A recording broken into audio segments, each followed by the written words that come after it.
Shining the Light with IUMC welcomes you to a special meditation series, The 7 Last Words. The last words of Christ from the cross are recorded in the 4 Gospels. In total, there are 7 statements that Jesus made as he was hanging on the cross, and each one is significant.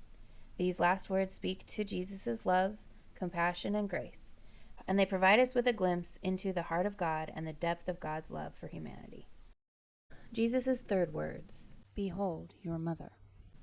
John chapter 19, verses 25 through 27. Meanwhile, standing near the cross of Jesus were his mother's sister, Mary the wife of Clopas, and Mary Magdalene. When Jesus saw his mother and the disciple whom he loved standing beside her, he said to his mother, "Woman, here is your son." Then he said to the disciple, "Here is your mother." And from that hour the disciple took her to his own home. These words affirm Jesus' love for his mother and his concern for her future. But they also have a deeper meaning. Only in John's Gospel does Jesus refer to his mother, Mary, as woman. In English, this sounds rude, but in Jesus' culture, it was a respectful way for a man to address a woman, although a strange way for a son to address his mother. It is accepted that John is the one meant by the words, the disciple whom Jesus loved. While I don't doubt that Jesus loved all his disciples, even the one who betrayed him, he seemed to have been especially close to John. Therefore, it is John who hears Jesus speak, John who responds, and John who records this event in his gospel.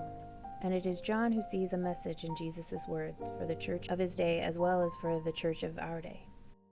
First, let's look at John's response to Jesus' words. From that very hour, John became a son to Mary. While the English translation adds the word home to the end of the verse, the word home isn't in the original Greek.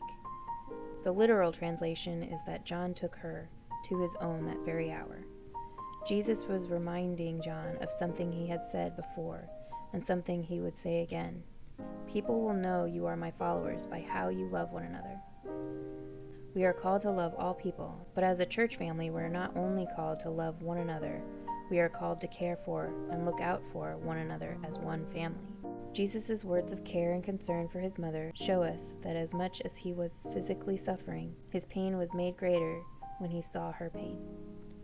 Of all the people who loved Jesus standing around the cross that day, her suffering was the greatest. In the 1st chapter of Luke's Gospel, upon learning from the angel that she will give birth to the Son of God, Mary sang these words, "My soul magnifies the Lord, and my spirit rejoices in God my Savior. For behold, from now on all generations shall call me blessed, for he who is mighty has done great things for me, and holy is his name." I doubt that Mary remembered her song or felt blessed by God as she stood at the foot of the cross and watched her son die that day. Instead of singing, she had a valley of death to walk through with Jesus. But it wasn't a valley she walked through alone. But Jesus did not intend for Mary's loss to be the end of her life.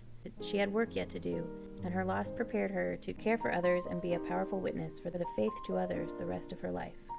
Church tradition records that Mary lived with John in Jerusalem and then moved with him to Ephesus, where she lived out her life. She cared for John as a mother, and he cared for her as a son. In the church, there are people who need parents and grandparents, and others who need sons and daughters. There are those who need prayer and encouragement, and there are those with prayer and encouragement to give.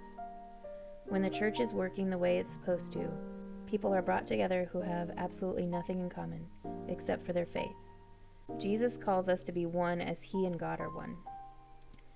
When you picture Mary standing at the foot of the cross, how do you feel? How do you think you would have responded if Jesus had asked you to care for his mother as if she was your own? What meaning should these words have for us as a church?